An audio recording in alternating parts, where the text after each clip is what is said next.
அஸ்ஸலாமு அலைக்கும். Hi friends, welcome back to my channel. இன்றைக்கி வந்து இந்த மாட்டோட மூளைக்கறி எப்படி சமைக்கிறன்றது, அதோட அதை எப்படி க்ளீன் பண்ணுறது, அதை சமைக்கிறதுக்கு தேவையான மசாலா பவுடர் எப்படி ரெடி பண்ணணுன்னு பார்ப்போம். வீடியோ முடிஞ்ச அளவு நீங்கள் ஸ்கிப் பண்ணாமல் பாருங்கள். அப்போ தான் உங்களுக்கு இது யூஸ்ஃபுல்லாக இருக்கும். அதோட பிகினர்களுக்கு இது மிகவும் யூஸ்ஃபுல்லாக இருக்கும் நினைக்கிறேன். வாங்க வீடியோக்குள் போகலாம். இந்த மசாலா பவுடர் ரெடி பண்ணுறதுக்கு வந்து நான் கொஞ்சம் மசாலாகள் எடுத்துட்டேன். இதை உங்களுக்கு ரெடி பண்ணி ஸ்டோர் பண்ணி வச்சுக்கலாம். உங்களுக்கு தேவையான டைம் எடுத்துக்கலாம். ஒரு தோசைக்கல் எடுத்து அதில் வந்து நான் ஒரு 10 காஞ்ச கொச்சிக்கை மட்டும் எடுத்து எப்படி ரோஸ்ட் பண்ணி கொண்டிருக்கிறேன். உங்களுக்கும் இதை தீஞ்சிராமைக்கு ரோஸ்ட் பண்ணி எடுத்துக்கலாம்.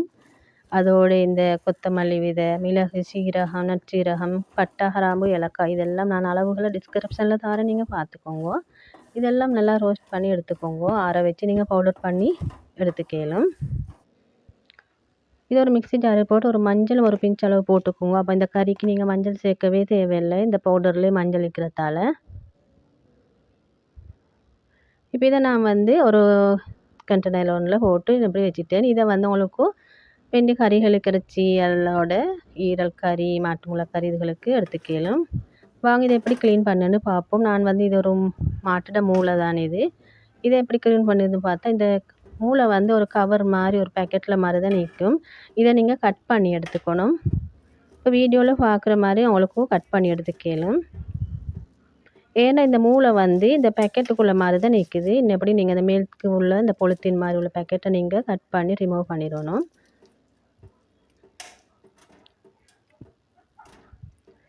இப்படி தான் இந்த மூளையை வெளியே எடுத்த போகிறோம். அந்த பேக்கெட் அப்படி அங்கே எடுத்து போட்டுற வேண்டியதான். இப்போ இந்த மூளையை வந்து நீங்கள் நல்லா தண்ணி ஊற்றி அலசி எடுத்துக்கோங்க. இப்போ நான் காட்டுற மாதிரி உங்களுக்கும் பார்த்துட்டா உங்களுக்கும் இதே போல் உங்களுக்கு க்ளீன் பண்ணி எடுத்துக்கலாம்.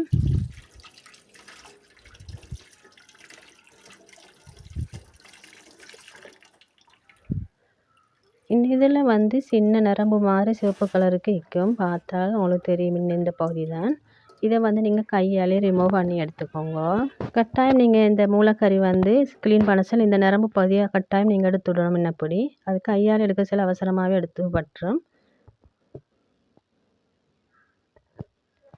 மிகவும் லேசான முறையில் உங்களுக்கு இப்படி கையால் எடுத்து விட்ட பிறகு நீங்கள் நல்லா கழுவி விட்ட பிறகு நீங்கள் கட் பண்ணி எடுத்துக்கோங்க உங்களோட கறி கலவாக. இப்போ இதோட நான் வந்து அந்த மசாலா பவுடர் போட போகிறேன். ஒரு 2-2.5 டேபிள் ஸ்பூன் மாதிரி போட்டுட்டேன். உங்களுக்கு காரத்துக்கு ஏற்ப இன்னும் கொஞ்சம் மிளகாய்த்தூள், தனி கொச்சிக்கத்தூள் கொஞ்சம் 1 டேபிள் ஸ்பூன் மாதிரி போட்டுக்கலாம். 1 டீஸ்பூன் டேபிள்ஸ் இல்லை. அதோட தேவையான அளவு உப்பு போட்டு அப்படியே கலந்து விட்டுக்கோங்க. இதுக்கு மிளகு, சீரகம் ஒன்றும் போட தேவை. இந்த பவுடரே போதும். நாங்கள் ரெடி பண்ணி வச்சு அந்த மசாலா பவுடர்.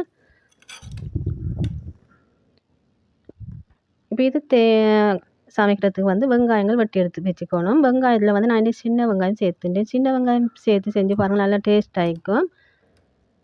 ஒரு 100 கிராம் மட்டும் நீங்கள் சின்ன வெங்காயத்தை உரித்து நல்லா கட் பண்ணி வச்சுக்கோங்க. ஒரு பேன் ஒரு 3 டேபிள் ஸ்பூன் மாதிரி ஆயில் ஊற்றி அது சூடாகி வரசில தான் நீங்கள் இந்த வெந்தயம், கடுகு இதெல்லாம் போட்டுக்கணும். இது பொரிஞ்சு வரசில நாங்கள் வெட்டி வச்சுருந்த இந்த வெங்காயம், அதோட இஞ்சி பூண்டு விழுது அதை நல்லா தட்டி எடுத்துக்கோங்க. அதோட கருவேப்பிலை, ரொம்ப ஒரு பச்சை கொச்சிக்கை மட்டும் போட்டு நல்லா அப்படி வதக்கி விடுங்க. இதோட பட்டை, கிராம்பு, ஏலக்காய் சேர்க்க தேவையில்லை. ஏன்னா நாங்கள் அந்த மசாலா பவுடரில் சேர்த்துக்கிறதால இதோட சேர்க்க தேவையில்லை. இப்போ இதை நல்லா அப்படி கலரி விட்டு விடணும்.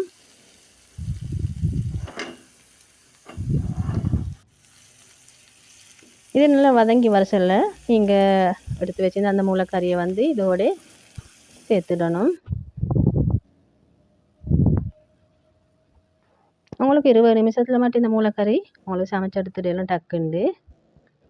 இப்போ இந்த பிளேட்டில் உள்ளதையும் நான் கொஞ்சம் தண்ணி ஊற்றி கழுவி ஊற்றிட்டேன். ஏன்டா அந்த கறி வந்து வேகிறணும். மூடி போட்டு ஒரு 10 நிமிஷத்தில் எடுத்து பார்த்தா நல்லா கொதித்து வந்துட்டு இப்போ இதை நாங்கள் திருப்பி போட்டுருவோம். என்னப்படி போட்டு இன்னொரு 10-15 நிமிஷம் மட்டும் வேக வச்சு எடுத்துக்கணும்.